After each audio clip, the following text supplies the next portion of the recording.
We live in a culture that romanticizes the idea of having to fight for love. But how do we know if it's even worth it? On this week's episode of the Infusion Breakdown Show, the Breakdown crew sat down with two very special guests from Tuesday Born Thoughts podcast, Kwabena and Abena, to discuss this topic. Let's see what we came up with. Before we get started on today's episode, I'd like to introduce to you our Black-owned business of the week, where we showcase quality Black-owned businesses for you to support every week. This week's business is the Tuesday Born Thoughts podcast, coming to you from right here in the state of Virginia. On the Tuesday Born Thoughts podcast, our favorite Guyanian couple, Kwabena and Abena, give their thoughts on everything from love and family to finance and finding purpose, while sharing their culture with us.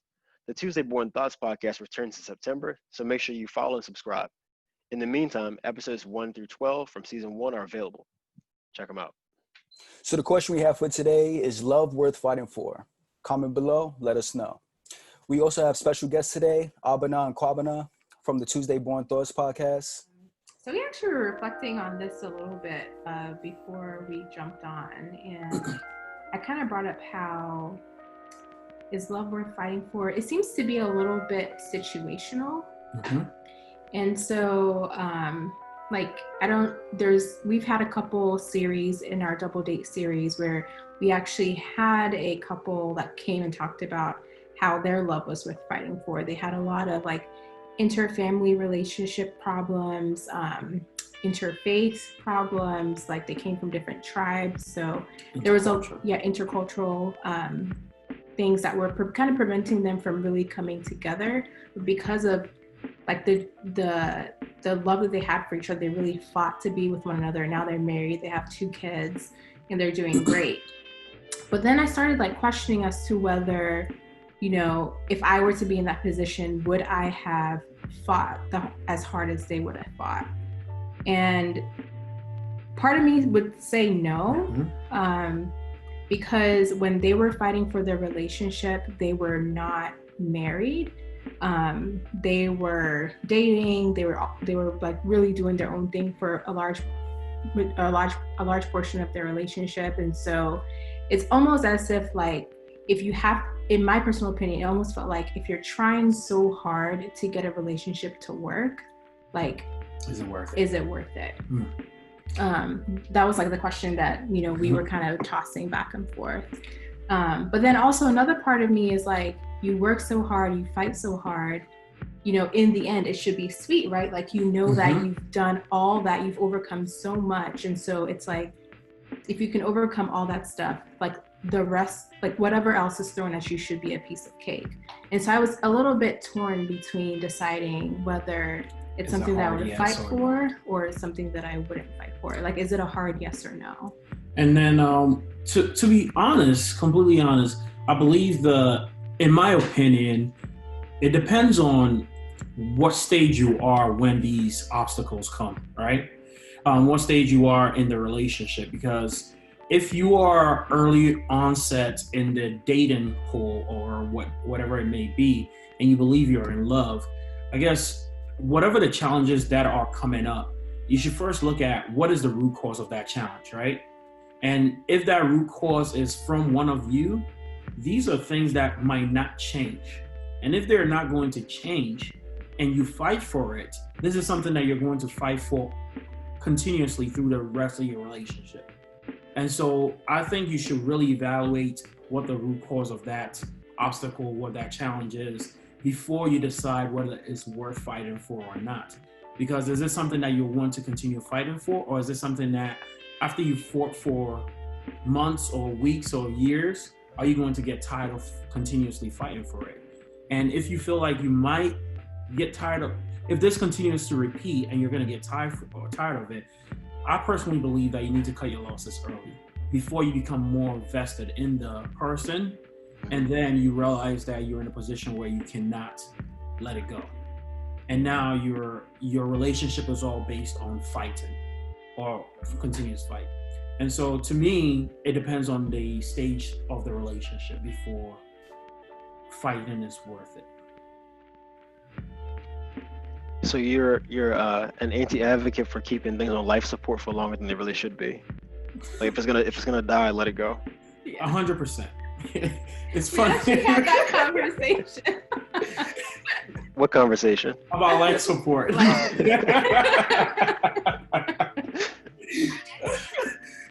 it's hilarious because we were talking Like we were about... literally at brunch this morning, and we're like, if it looks like it's just not gonna get better, just let it go. And we were just talking about life, actually, not Yeah. even this. Yeah. Sometimes we find ourselves thinking too far ahead into life. Like when we're 90, Yeah. 80 years old. Actually, it spun from us seeing a couple, an older couple, that were sitting like a few feet away from us, social distancing, of course. Mhm. And the lady was helping the man put on like the bib, or what is it called? Yeah, like the napkin. The napkin, Yeah. right? And then he was like, And I was oh, like- that's so I was cute. like, oh, that's adorable. And I'm like, no, you just keep watching. Like, it's not cute. And I was like, what do you mean it's sad, right? But again, she works in that field where she sees people become too dependent on others. Mhm. And so I was like, all right, whatever. And then a few minutes go by and I see him struggling to eat. And I was like, I don't want to live to be that old. All right. And so she goes, well, it's not about being that old. Yeah, it's not about how old you are. It's about the stage of debilitation that you become as you get older. Mhm. But not to go off tangent. Yeah. We were talking about life Yeah. support. If we were to get into an accident, so if I get into an accident, I have to go through the feeding tube and all that. Cut the cord. And she was like, nope. Well, that's actually not too far off topic, because on the subject of love, that was a testament to her, the wife's love and commitment to him to be there for them in his time of need. And then Yeah. from a personal standpoint, I would imagine that he would want to be able to do for himself, because I saw that firsthand with my grandmother as her health began to deteriorate before she passed. And yeah, it really shows the strength of the people around each other as they work through the problem and hopefully come out on the other end better than they, or as in the best shape as possible. But so, Abena, when you were referring to your friend, the couple who you had on your couples date night series, you mentioned the interfamily fighting and the interfaith fighting. And so I feel like on the subject of is love worth fighting for, I think I would say no, but they already won the battle with that one, because the simple fact is they made a conscious decision in the beginning that they were going to commit to this and see this through. So once they did that, of course, the things that came afterwards may have been difficult, but they had already said that that's what they were going to do. And so, as you see, just as they set forth to accomplish that, they were able to work through that, and they're still going strong apparently with them still being a couple on your guys' date night series. And I do agree a lot to what Kwabena was saying about ending things early if you know for a certain fact that things aren't going to work out. And I had never even fathomed the scenario of finding out the root of the cause of the issue, and maybe finding out where exactly the problem is coming from. But I hadn't thought about the idea of if it's something that is internalized between either myself or her, then that's something that may not end, and that's something that's going to be a reoccurring pattern. That was a very analytical standpoint, and I think I'm going to adopt that a little bit more going forward. By all means, I don't think I came up with it so. But he's also very analytical. Yeah, I'm coming to find out. But no, and if I may come in here, Sure. with respect to you saying no, can you expand more on why you said no on? Sure.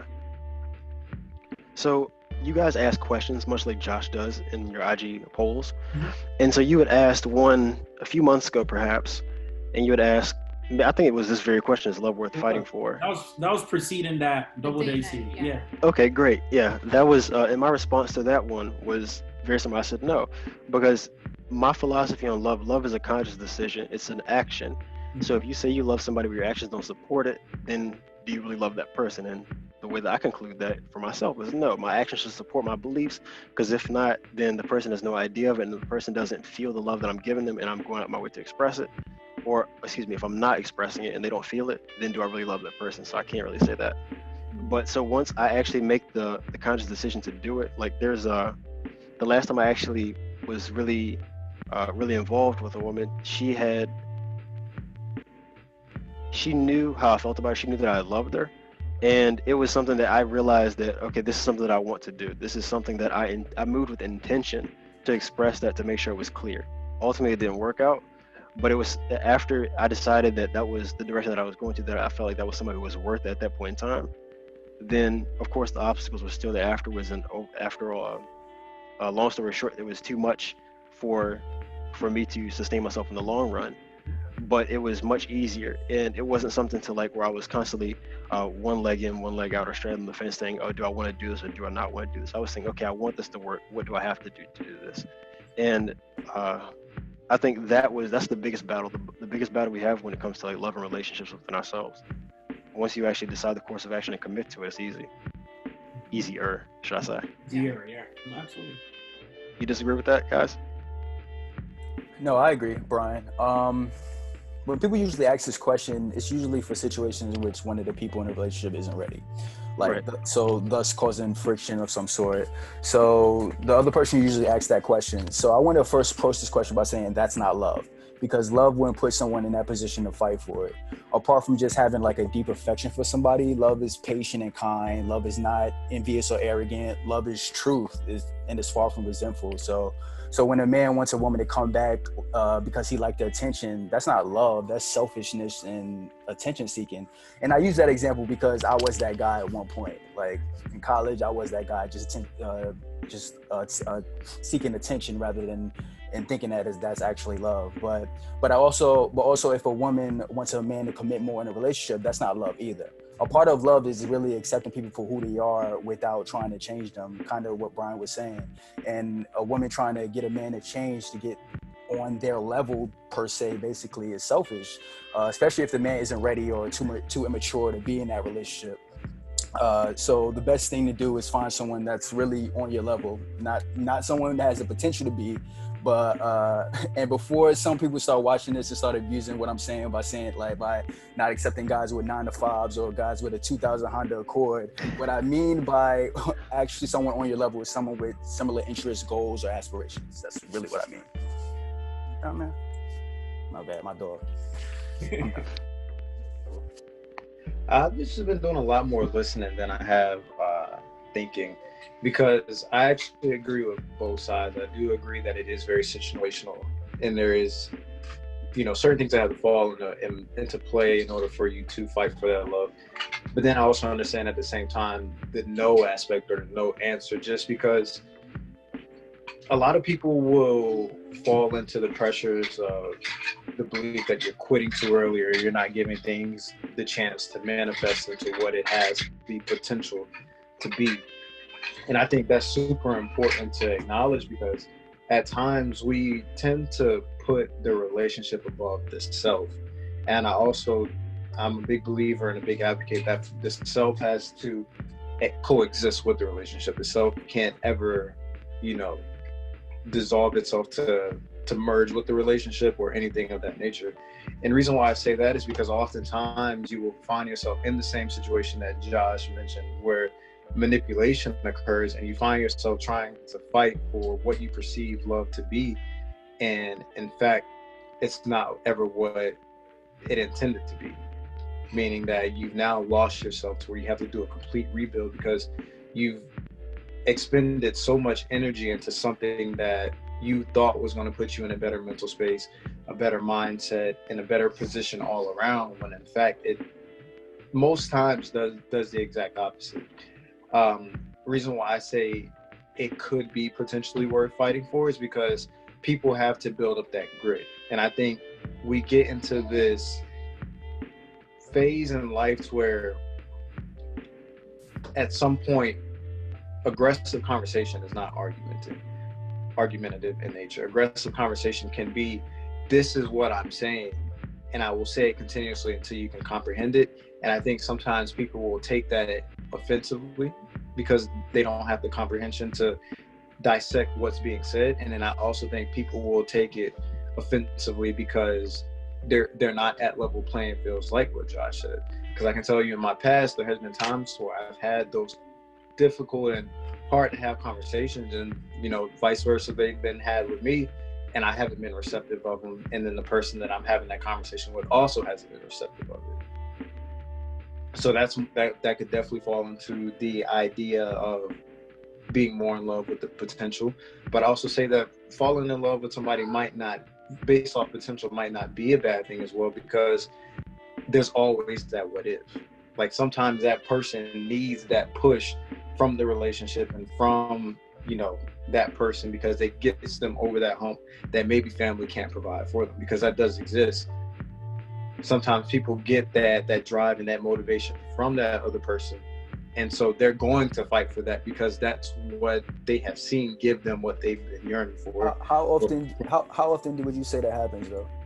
I think it happens very, very often. I think it's very underestimated and underrated to where how many offsprings grow up not in the same tangent as their parents, because No, you know, I'm talking about getting it from that relationship, not necessarily not getting it from the parent. From the relationship immediately. I mean, it's hard. I mean, I'm not going to say it's like common, because we haven't done any polling or any testing or anything like that to say, oh, well, this happens, you know, more often than, you know, X happens more often than Y. But I will say it is something that does happen, because I don't think everyone is going to strike you the same way that one person does. Like, some people just can't just naturally bring the best out of you. And at points like that, I think it is worth fighting for. But that's where the situational dependencies come into place, or contingencies. Right. Because my next question is kind of segue from what Josh was just asking you, is how much of that is responsibility of the individual to bring the best of that person? Because a lot of times when you end up doing that, what you do in turn is overexert yourself. And I had also seen a tweet on Twitter today, and somebody was saying, when you're pouring that much of yourself into someone else to get them over the hump of where they're ever at, oftentimes somebody else is the beneficiary, that you break yourself down and they go on to somebody else who reaps the benefits. I'll definitely agree with that. Like, but I'll also say that at the same time, the success they will have experienced with the person that is pushing them over that edge, they won't receive that again if they don't go through the necessary, rebuilding within to receive that, or even, you know, provoke that from somebody else. So to kind of answer, I answered both of your questions. I mean, more or less in my mind, I'm thinking of organic, like it's not manipulative. Like, I think it's just one of those things where that person pushes you so much to where it's just a natural. It's not anybody saying like, hey, yo, I think you should do this or that. Like, maybe if you did, you know, X, Y, and Z, people will accept you a little bit more. Like, nothing along the lines of, you know, manipulating the person. More or less just the thought of that person alone is enough to push you over the hump, because you haven't had that motivational factor or drive from anyone else. And anyone else could be family as well. That's why I say that as well. So I guess this is a question that I wanted to ask three of you.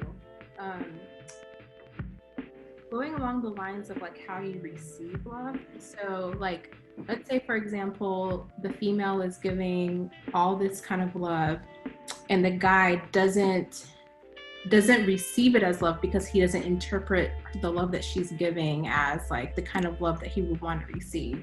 So is that truly like, I want to like talk about the love languages. And yeah. Like let's say that the guy's love language is acts of service, but the girl's love language is physical touch. If she's like showing her love as physical touch and the guy doesn't interpret it as love, is it truly love? Even though she may think she's giving all the love that she can to that individual. That's an interesting point, because I know that it's well known that when it comes to love languages, we tend to express our love for others in ways that we feel loved ourselves. So that would directly complement what you were saying right there. And in the example to where I believe my primary love language is service. I'm not certain, but I think that's the one. And so for me to be in a relationship with a woman who her primary love language may be physical touch, and to be ignorant of that or ignore that, it's not saying that the love that I have for her is any less. It's just, I would say that if you really do love somebody, there is an effort for you to accommodate that person in some fashion. Because it's like, okay, they say don't change, be yourself and all that, which is great. But the idea of a relationship, you're supposed to grow in harmony. And so for you to be ignorant of your partner's needs and it's always going to be some kind of disconnect there. So I do think there's some form of compromise that is needed, and to learn your partner's love language is just as important as understanding your own. And if I may add to what you're saying, and to, I guess you were asking them, but with the whole love language thing, and it's funny because that's something that we've actually been either counseling other couples about recently. So it was interesting you asked this question about, is love worth fighting for? Because 2020 has been very relevant. It was a very relevant question.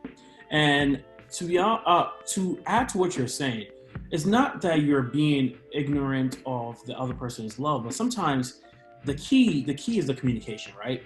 Being able to sit down and talk about, how you want to receive love and how that person perceives love.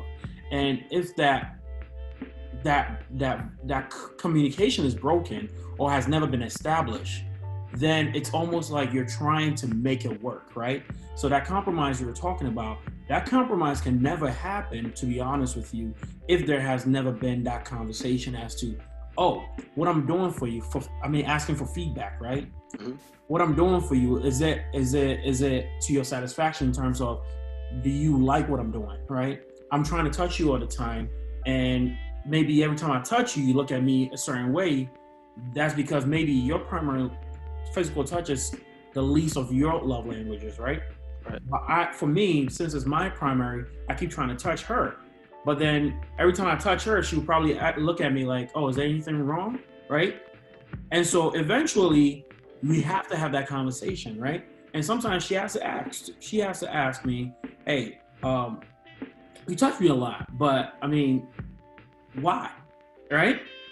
And I know it might sound weird, but some people do not want to be touched that often, right? However, if they then understand that I like to be touched, she's going to now put that guard down a little bit, being that she will be more receptive of me touching her, right? And then if mine is act of service like yours is, maybe for her, if hers is act of service, now I can either touch her less, right? That's that compromise we were talking about. Touch her less, but then also do those acts of services to complement the additional touch that I would have rather done. And so now I'm not losing myself because I like to touch, but also I'm acknowledging what her love language is or how she likes love.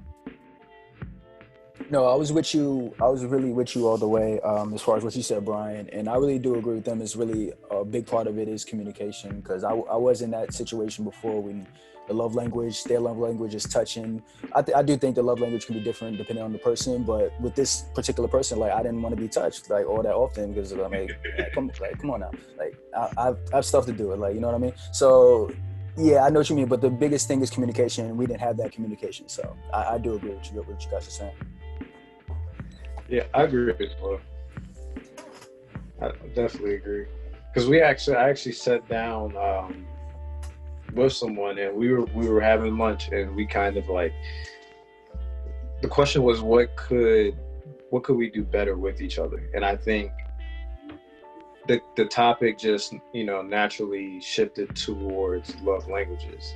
Like, it was something that I never really had heard of, nor did I pay a lot of attention to. But I think as you gain the experience, you understand how necessary it is. It's a necessary because it's essentially how you naturally communicate with that other person.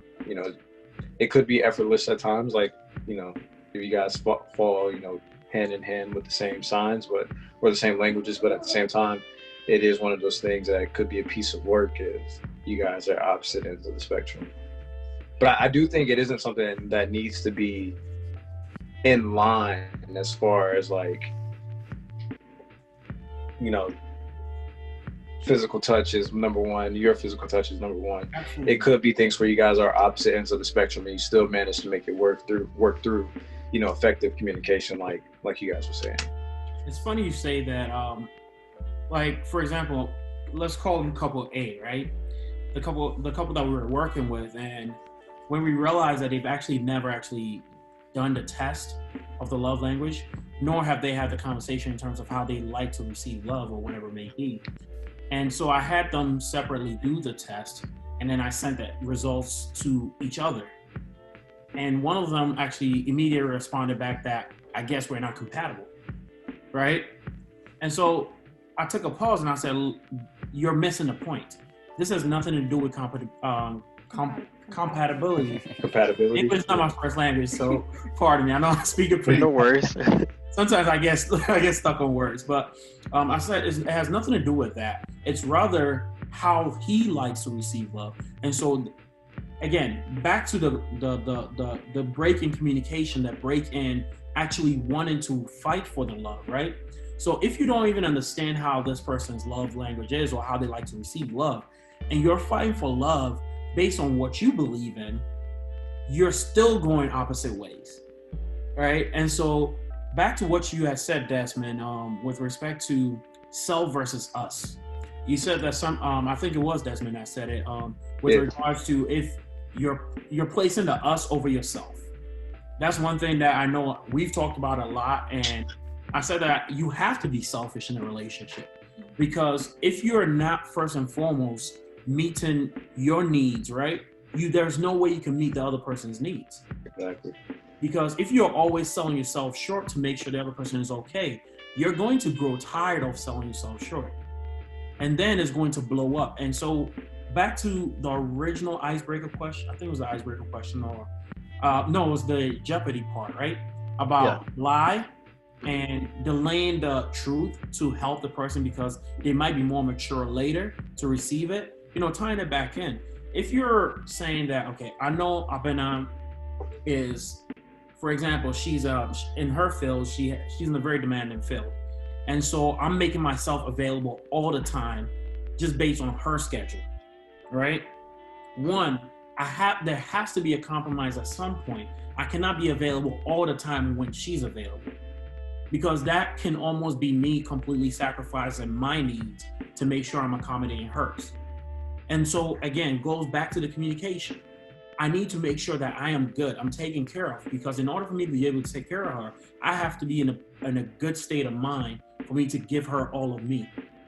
But if I'm not 100% me, I cannot give her all of me. And so then I'm actually cheating her in terms of giving her all of me. And that's why I said that you have to be selfish, even in a relationship. And I know it sounds weird saying selfish, but you have to take care of self first in order to be able to take care of the us. Right. Because once that self is broken down, the us will never be a whole. Yeah, I think a lot of people think selfish. They think, oh, it's just me, nobody else. That's just what they think of. Yeah, I agree. They don't think about how the individual parts fits into the whole. Correct. It sounds like, well, first off, Josh and Des, you said you weren't familiar with the love language. You saw, assuming that you've never taken the test before, or was it after that point you did? I've never taken the test. I just naturally knew. Like after reading what they were, I was like, okay, I knew myself well enough at this time to where I could pinpoint which ones I like the most. Sometimes you'd be surprised. Like I know act of service is like my least one, because if I would have taken the test like at 17, I would have act of service probably would have been my number one. But at 25, I know act of service would be my least favorite or least prioritized, because I enjoy doing more than I do receiving. Whereas before I was like, I was very receptive instead of giving. So it was more or less just like a conscious shift to where I was the person that broke themselves down because I was overexpending myself to a relationship. And then I kind of built myself back up, and I took a mental note of, everything that kept me ticking and what it is I, would genuinely want out of love the next time around. Because, it's definitely not easy. It's actually a conversation I've had with my dad multiple times where I'm like, breaking yourself down for the sake of building yourself back up is a path that very few people trek, because you definitely go to the dark corners of your mind that a lot of people don't make it out of. And just ask for clarification. You said that you like doing acts of service, but you don't like receiving acts of service. Yeah. Okay. Yeah. But that's what I'm saying. 8 years ago, it would have been opposite way around. I would have preferred to receive it over giving it. And it's crazy, right? Because we've taken the test now maybe 3 times. Mm-hmm. So we took it the first time when we started dating. And we've seen that through even the progression of our relationship, our priorities have changed, right? And so I always tell people too, they're like, oh, I took it a few years ago. I said, no, take it again. And the reason why I'm saying take it again is because back then your needs were different, your circumstance was different, your situation was different. And then now all that has changed as well. Just like I was telling a friend, I mean, we're mostly guys here and then my wife, but I was saying the same way you would talk to a girl when you were in high school is not the same way you would talk to a girl in college. No. And then it's not the same way you would talk to a girl post-college. Absolutely. Right? So there's a natural progression of the human evolution. And that's how your needs also change. And based on how your needs are changing, your emotions are also changing as well. And so sometimes if you look back to back in college, you said you're 25. If you go back to 5 years ago, things would have been different in terms of how you prioritize things, because life happens as well. And then that also changes your mindset in terms of the things that you can do now versus things you will do later. Right. Josh, have you ever taken the test? No, I never taken a test. Were you familiar with the love languages though? I heard about it a little bit, but I wasn't that familiar with it, to be honest with you. Actually, hearing Abena and Kwabena talk about it now, I'm actually getting real familiar with it. So thank you to you for that. So, but no, I wasn't that familiar with it in the beginning, though. And it's funny, right? Most of the couples that we've worked with or we've talked to about their relationships, typically that's the first thing that we do. Is we're like, look, before we do anything, what is your love language, right? Because what we've realized, and again, it's not based on the polling or anything like Desmond said, but just based on that small sample size that we've been working with, you realize that there's a breakdown in that love language conversation, right? Based on how one receives love and one perceives love. And most of the time, I mean, in our situations, at least that we've dealt with, that has always been the root cause, because one individual thinks or has it engraved in their mind that this is how, as a man, I should give love, right? And this is what a woman should receive. And so it could be a guy that believes in just, buying things to his girl all the time. And he thinks that should be... Yeah, like I'm the breadwinner, so... Or I'm buying you things, I'm paying for dinner, these are the things, and it shows you that I'm loving you or I care for you. But the woman could care less about that.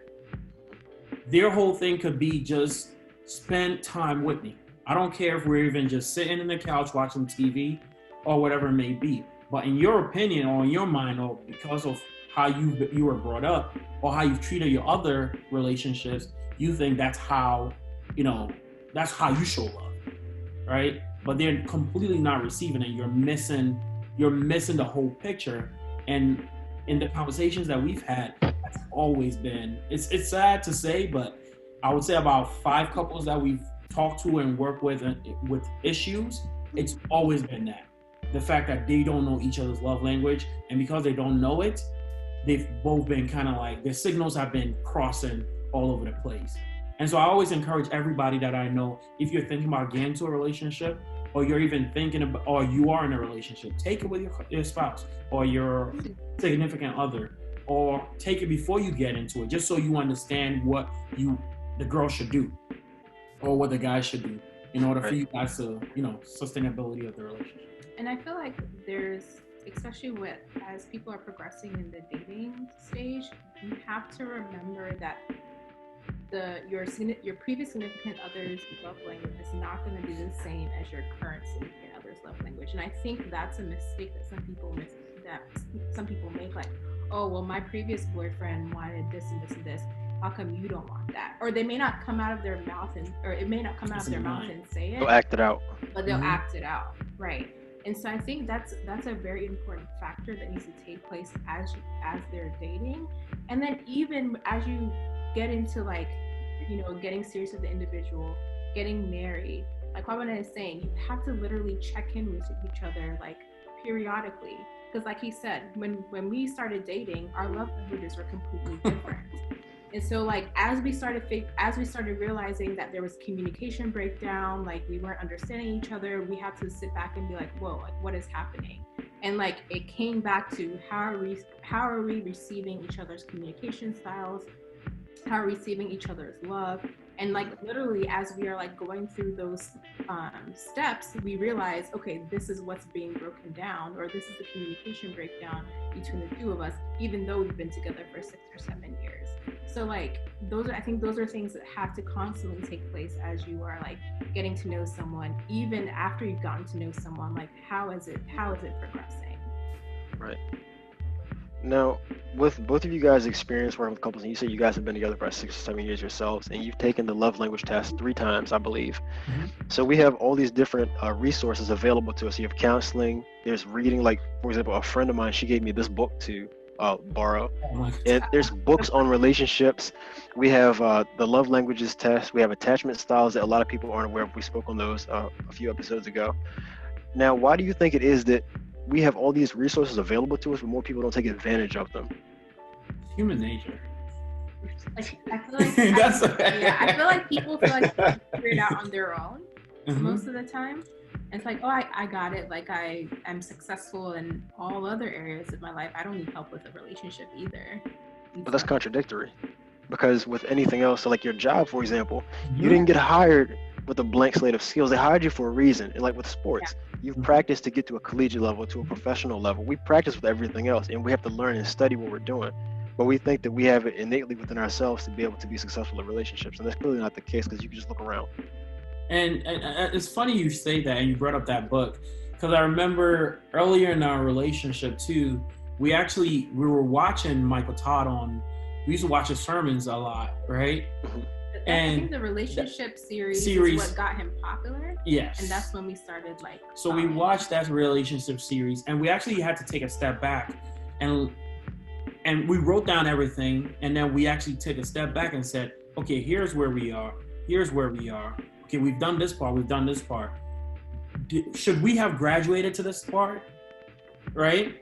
And I feel like that sometimes too in relationships, and to not overstate it, but the topic of fighting is love worth fighting for. The check-ins helps you understand if it's worth fighting for or not.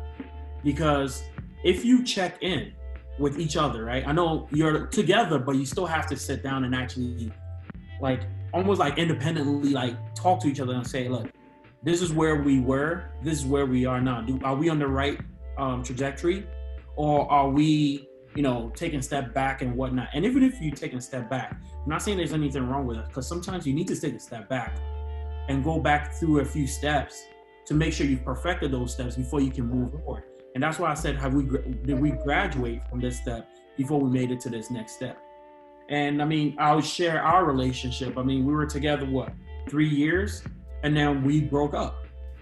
We broke up because on a check-in, we realized that we had skipped a few steps, right? Or we were not communicating enough, and then we took almost like 9 months or so off, like away from each other, where we were just kind of like doing our own things, but trying to grow independently. Like back to what I said, you need to make sure you're good on yourself before you can pour into the other. Yeah, and that's exactly what we did during our time apart. We made sure that we were good with ourselves. Because I know for me, I had like just like I think just being a professional African-American female, like you have that sense of like, oh, I got me, I can take care of myself, like I don't need a man, that kind of situation. And just trying to like break that barrier down and trying to understand like, getting married does not mean that you're giving up yourself. It doesn't mean that you're losing your personality, or you're losing who you have established or your identity. It's just a matter of like taking what you have built and joining it with another person. And that's it. And I think that's the problem that I had early in our like miscommunication phase in that like time period that he was talking about, because it's like, well, I have this degree, I got it with my father's last name, he didn't help me with it, I did all this for myself. But it wasn't like that wasn't the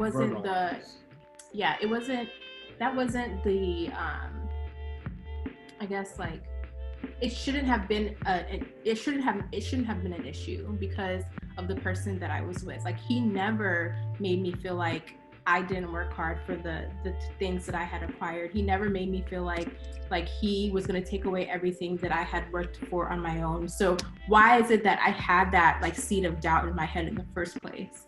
And so like just a matter of like figuring out yourself first will be extremely beneficial to building the us, like Desmond was saying. What did that period of time look like for you guys? You said that it was about a 9-month period of time where you were working on yourselves and preparing yourselves for the next time when you did enter a relationship, and it happened to be with each other. So what was the preparation for you guys like in terms of becoming more familiar with yourself? And to be completely transparent, I mean, during that time, I mean, we were exposed to others, right? Where we talked to others or whatever it may be. And so for me, it was, I guess on the last check-in that before we even went that route, it was, okay, these three things or these things are what I don't agree with you on. And so, and those are my hard stops. Like, I'm not going to go forward with you based on this topic or based on this ideology that you have. Right. And then for me too, it was like, and again, it comes from knowing yourself to a degree. Because then you have your, and I know I talked about this on a podcast, and also I've talked about it on some of our live sessions, is having that checklist, right? Those checklists that I want my woman or my significant other to meet, right? And I know some people will say, well, I mean, you're being ridiculous or whatever it is, but for me, it was, I mean, I was not going to compromise on those 4 or 5 things. And so if we came to a standstill where one of the things she also had it on her checklist, like, I am not doing this, and I need to do this in order for me to say I want to marry you. And she's like, I am not doing this. I'm not marrying somebody who wants to do this. We've come to a standstill. And at that point, we need to figure out, is there going to be a compromise, or are we at the point where we need to go our separate ways, right? And so that period of time was me it took me to reevaluate my list again and see, okay, is Abena somebody I want to move forward with, right? And if so, is this particular thing something that I can compromise on? And if I can compromise on it, how much am I willing to compromise on it, right? Again, not completely losing what that thing is, because it's part of my principles, right? And so if I'm going to compromise on my principle, how much am I going to compromise on it? And how much is she willing to compromise on her principle? And again, to be honest and transparent, it was really a principle thing that we ended up going our separate ways on. Because it was one thing that she was not going to break. And for me, I was like, I'm not breaking this either. So it took several check-ins. And we also had a kind of like a periodic we went cold for a while where we were not talking to each other at all. And then there were times where we would talk and we wouldn't necessarily bring that topic up, but based on the trajectory of the conversation, we could tell that, okay, am I easing on my topic a little bit?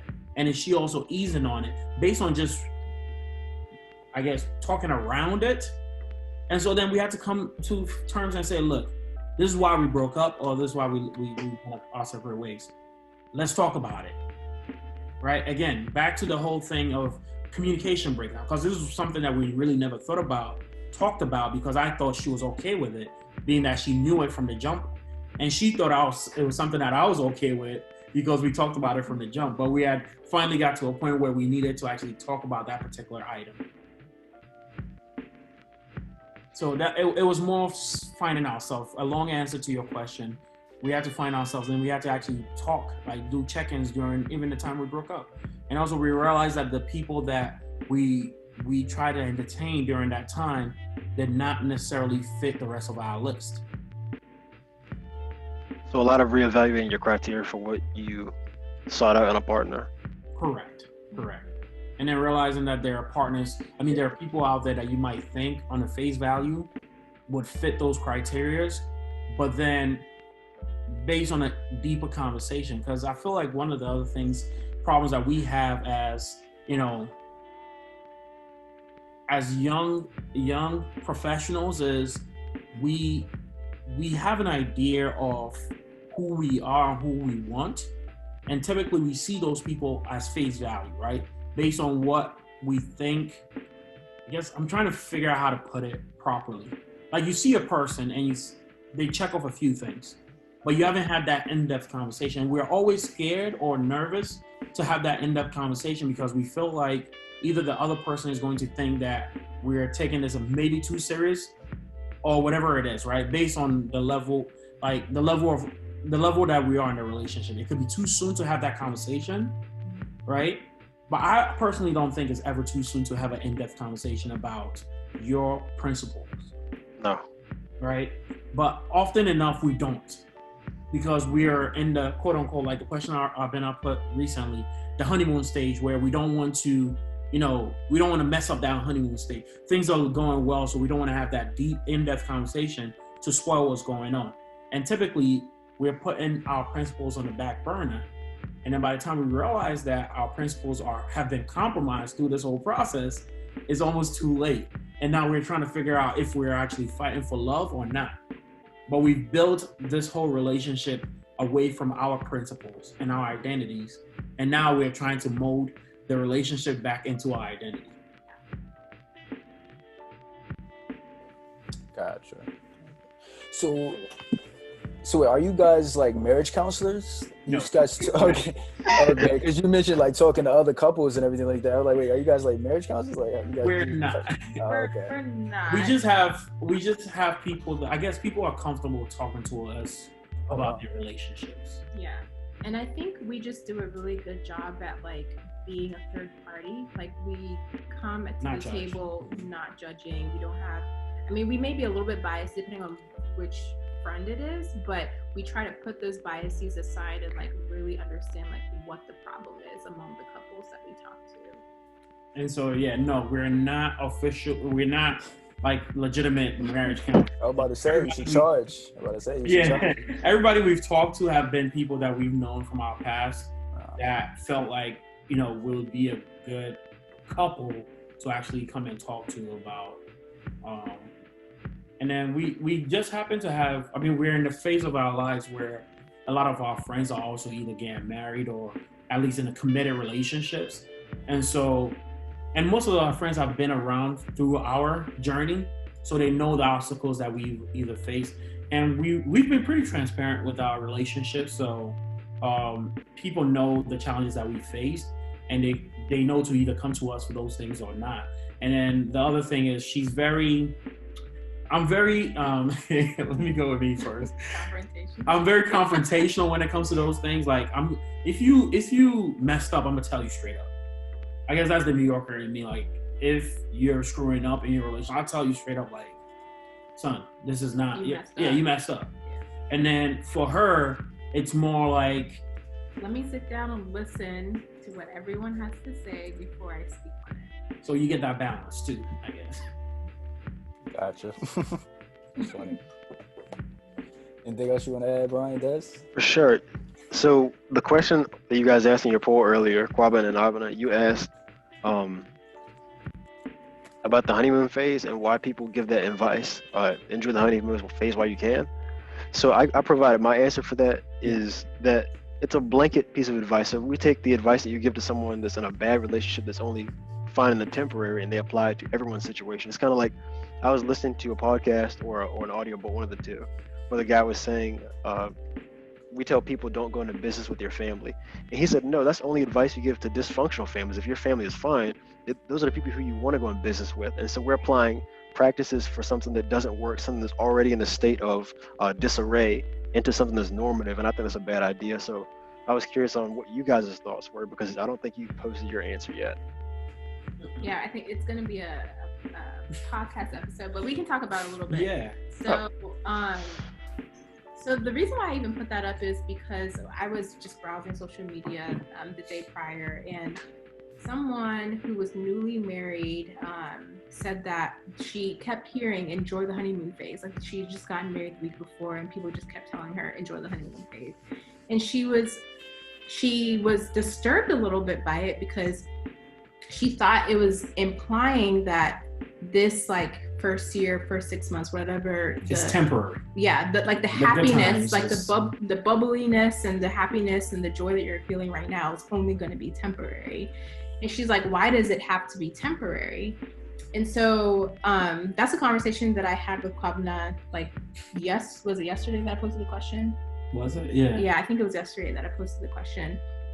And it got to the point where we were just like, is there something wrong with us? Yeah. It's like, we've asked that question numerous. Yeah. Like, is there something wrong with us? Because it's like, yeah, we have our heated conversations. We don't like get into, I would say, arguments, but it's never to a point where I thought about like leaving him, or he thought about leaving me, or I felt like going. She knows of. I'm just kidding. Whatever.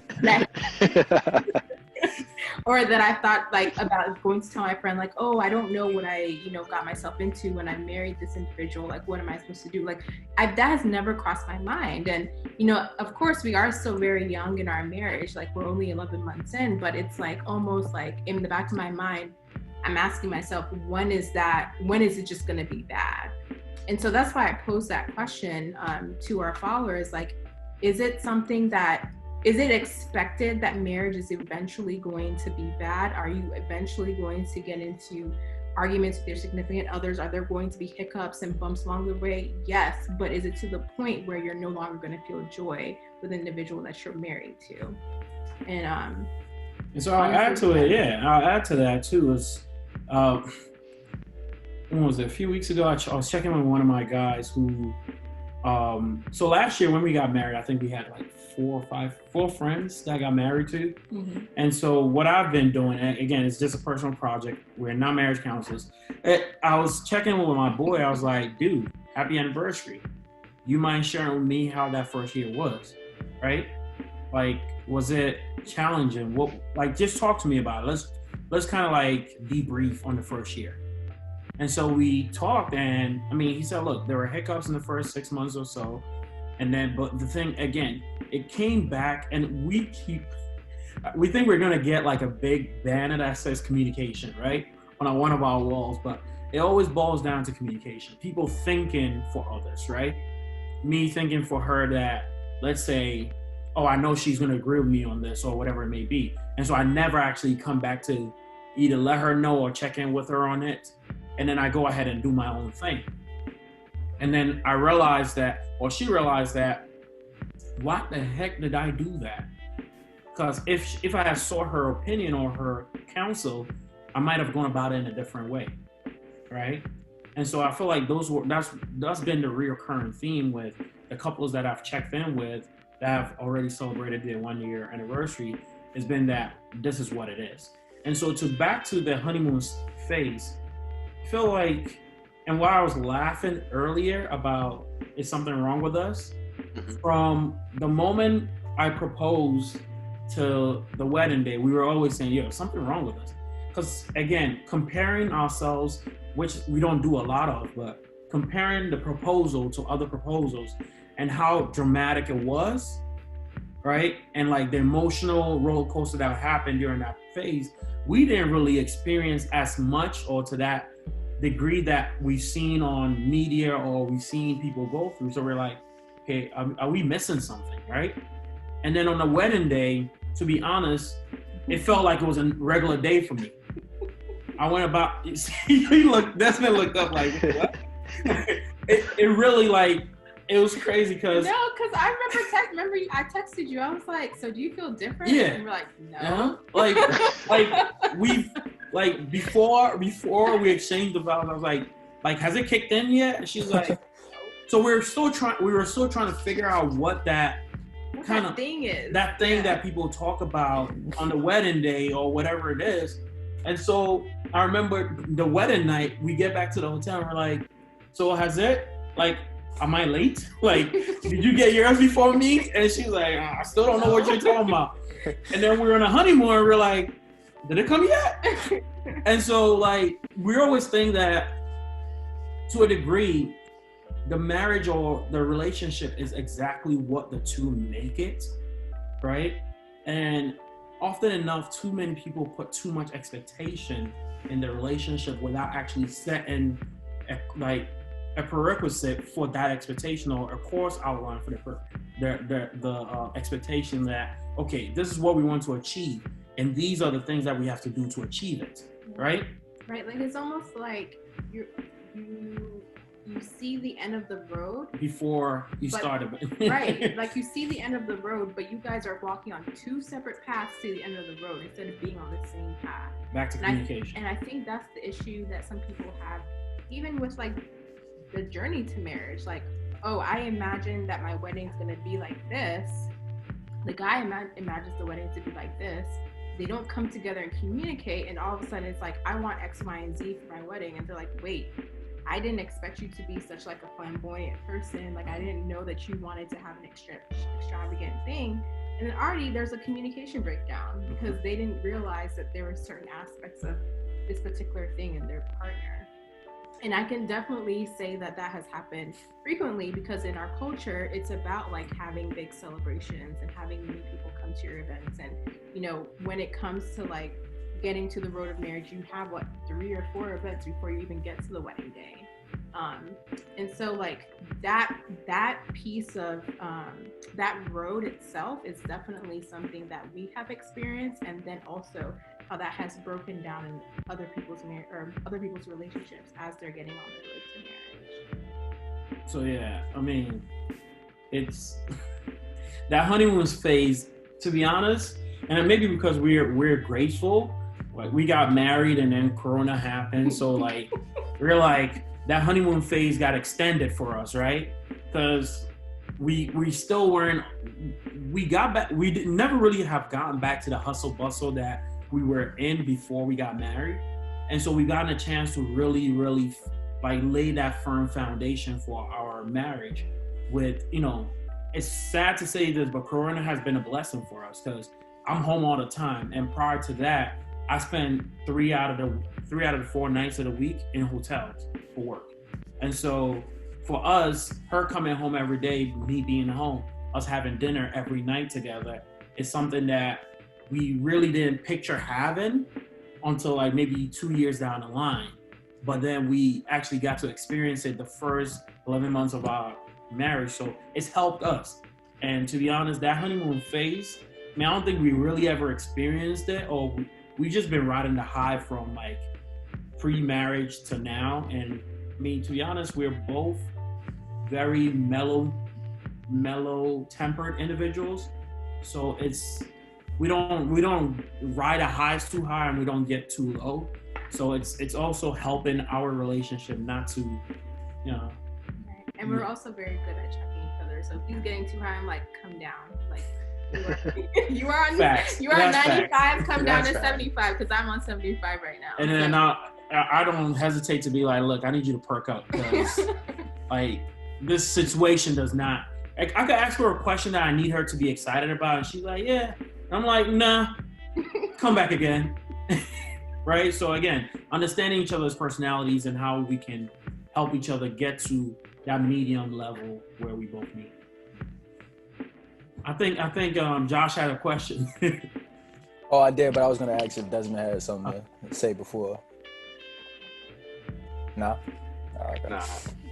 Yeah, I was just gonna ask, what did it take for you both to get where you are now? Like, is it how you were raised? Is it you two meeting each other that got you to these beliefs? Like, what exactly got you to where you are now? That's a loaded question. That is a loaded question because, again, I mean, season 2 is coming out on our podcast line. Let me just put in a plug. Season 2 is coming out once she's done with her exam next week. I think we're launching season 2 September. But these are things that we're actually going to talk about, and I'm happy to share it here. We've talked about this amongst ourselves where our backgrounds, back to the initial icebreaker, the backgrounds played a big role in who we are, right? We've talked about the scenarios, not to throw shade at all. Again, when I talk, sometimes I talk too blunt, but I'm not throwing shade at anything. But we just study my friends and like people in my circles. The fact that we both come from a how do you say it? I want to say the politically correct way. Two parent Households, family yeah, household. right. The fact that we both come from that. Sometimes Desmond's reactions to when we say something cracks me up. The fact that we both come from that kind of gave us kind of, I guess you could say, a roadmap that we try to follow, right? And so there's less of bumps for us because we've seen it, right? And so I think to kind of answer your question, Josh, that has played a big role in that, and that goes into the background, that goes into the upbringing. And then the fact that even with us meeting each other, that was one part that I realized. I don't know if we've ever talked about it, but when I realized that we were both coming from, that I can never say the two-parent household, I was excited about, because my past relationships have not necessarily been that way. And you could tell, again, not to compare it, but you learn from it, right? You learn from certain things that you might have to overcompensate for other things because they might not have that understanding of where you're coming from. And so again, it's not a negative, it's just another hurdle that you might have to jump. And the fact that you understand that, look, this is a hurdle that I will have to overcome, it helps. It helps you understand it, because then, like Brian said, there are books, there are resources that you can tap into to help you, have that same kind of like roadmap that we had. Gotcha. So you guys had an early advantage. Exactly. And by you saying that, I think of this YouTube video I saw. I don't remember who said it, but I mean, whose video it was. It was a coach or something, and he was like, everybody's going to raise for this $100 or something it is. But before we do that, I'm going to have all the white students take No, he said, I'm going to state a few things, and if this applies to you, take 2 steps forward. Right? I don't know if you guys have seen it. I think I've saw that. Yeah. And so, yeah, again, back to, there are things that you will have and others might not have, but the thing is, I'm acknowledging that you don't have those things. Yeah. And if you don't have those things, you have to work harder for those things. Right. Right? Because there's no image in your mind of what it's supposed to be. Exactly. It's like, even with our parents coming from, like yourself with the 2-parent household, it's like, even with our parents giving us a template for success, that we see the things that worked and things that didn't, we can improve upon it. Where other people, they're completely starting from scratch because all they've known is the one. Mm-hmm. So it's more like executives, and that was a perfect analogy with take 2 steps forward. Except for in our scenario, we may be taking 20 steps forward. Exactly. Gotcha. Thank you. Anything else you want to add, Brian? No, I think I'm good. Des? You good? Man, I low-key wanted to say something about the honeymoon phase, and I kind of think I feel and understand where y'all at, even though I'm nowhere near as accomplished when it comes to the relationship aspect as you guys, but I kind of think a lot of times that honeymoon phase is one or both parties overexerting and setting a negative precedence for something that they can't maintain. So when I think they hit that fatigue of overexerting of those, and then you get to really see the relationship really for what should be the beauty of what it is, of what you're going to be able to do, the other person will look at it as like a down step of what you've been doing and begin to question why that is what it is. And I think it's kind of shooting yourself in the foot at the same time, because I'm pretty sure from what it sounds like with you guys is you, and as has been said, is you very, very blunt with your expectations and what you say and how you respond to it. I'm pretty sure it's always been known. So when you kind of know what you're spending, who you're going to be spending the rest of your life with, whereas with other people and what they actually go through, what they deem as a honeymoon phase, it's like you really never know until a year down the line or 2 years down the line where that fatigue truly settles in and they're tired of overexerting themselves. Man, you said it beautifully, because yes, it's that, and I call it the makeup phase, right? It's like, and I look again, the bluntness coming out. I'm not big on makeup, but power to everybody that does it. And I got lucky. My wife is not big into makeup, so it's, again, knowing my list of things that I wanted, and looking for that in the woman, right? At some point, that makeup, if you're putting on makeup, at some point, that makeup, you have to take it off. Like you said, Des, if you can't go to sleep in your makeup, right? I mean, still, and they cause a mess in their bed. But what the makeup is going to come off. So why don't you do yourself justice and do yourself a service and make sure that makeup comes off sooner rather than later? Because you're in that dating phase, like you said, you might overexert yourself. You might not have the money to be taking her everywhere, but because you're trying to impress, you're doing all this. And then the moment the money, you realize that your accounts are starting to get low, you now try to budget a little bit, and now she's not experiencing that same luxury that she's been exposed to. And now she thinks you're cheating, right? Because you're not spending as much on her, so who are you spending the rest of the money on? But that's because you were not truthful with your money from the get-go. And so we didn't even get to go to, oh, you're being cheap now. You just go straight to the cheap. And sometimes it's funny she said that too, because sometimes you not know where these women's minds are, right? You're right. And I wasn't expecting cheating either, but when she brought it, in my head, I was like, okay, okay, go ahead with it. You being cheap. I mean, if you're gonna go for the dagger, go for it, right? Yeah, away, let me go along with it, right? But no, it's good to set the precedent like early in the relationship, and I feel like one of you said it with the fighting for love, right? If you set the precedence that, like our friends, the couple, and they're by far, like, to be honest, our favorite couple that we know, right? And I have a brother that's married, and they're great, but for people, like, they make being married seem so effortless, and being parents seem so effortless. Again, they make it seem. I don't know what goes on in their bedroom or in their household, but they make it seem so effortless that it's almost something that you want to like tap into, right? I want something similar when we are at that stage or whatever it is. And he actually said this to me. Don't promise, don't overpromise and underdeliver. Always underpromise and overdeliver. That's better than you overpromising and underdelivering. Because then you're setting an image that you will never be able to attain or maintain, like you said.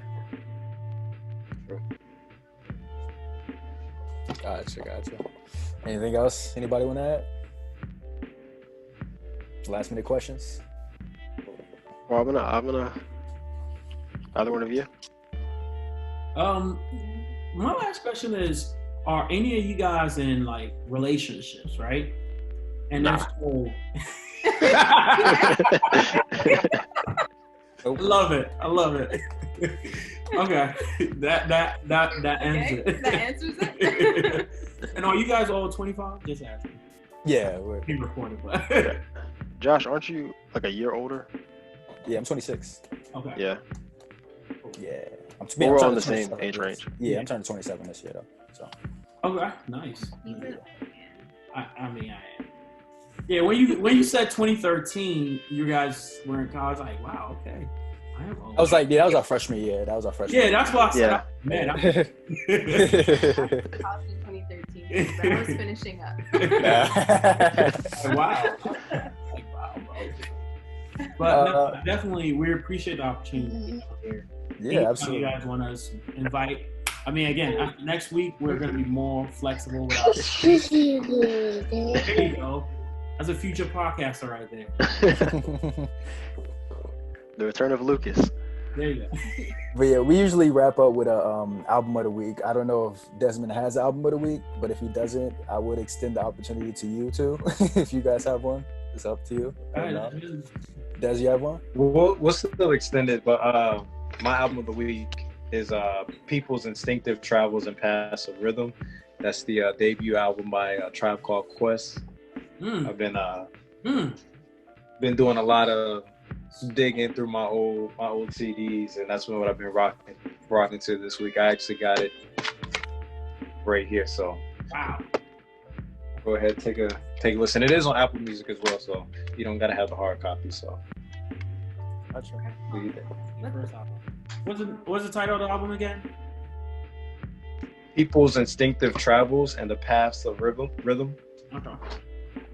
I'm a fan of the Tribe Called Quest, so I appreciate you going there. I'm an old soul myself, but for us, again, since we're going to be exposing you guys to some new things, with our cultural background being different, our album would be what? What do you want to go with? My man. Let's go with let's go with letters. Letters, Mom. Oh yeah, episodes of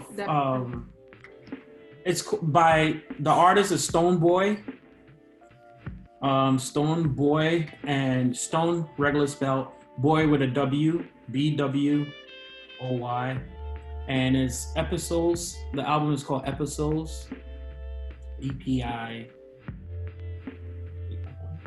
Right there. Oh yeah, right there. Episodes of I don't know Mama. if you can see it. Oh, okay. Episodes of Mama. Yeah. Got it. Stone Boy is a dancehall artist from Ghana. His music is very spiritual. So, and I think this album was actually, this was 2018, so 2 albums ago. And it was right after his mom passed. So I think it was like a letter to his mom, the whole album. And like, it gives me goosebumps it gives us goosebumps every time we listen to it. And we actually love that artist. He actually performed at my best friend's wedding too, so it was amazing. It was lit. Yeah. Yeah. All right. Thank you guys for being on the show. Definitely. And we appreciate it. This is awesome. Thank you for inviting us. Absolutely. Thank you for coming. Okay, give her a break from studying. If you guys like the discussion, don't forget to hit the like button. We're gonna see you guys next week. Peace. Oh, hey, I didn't even see you there. But while you're here, be sure to check out other great content from the Breakdown crew, including previous episodes of the podcast, Joshua vs. Movies, Joshua vs. Music, and of course, haven't forgotten about my plant lovers, Feel the Love. Just check out this begonia.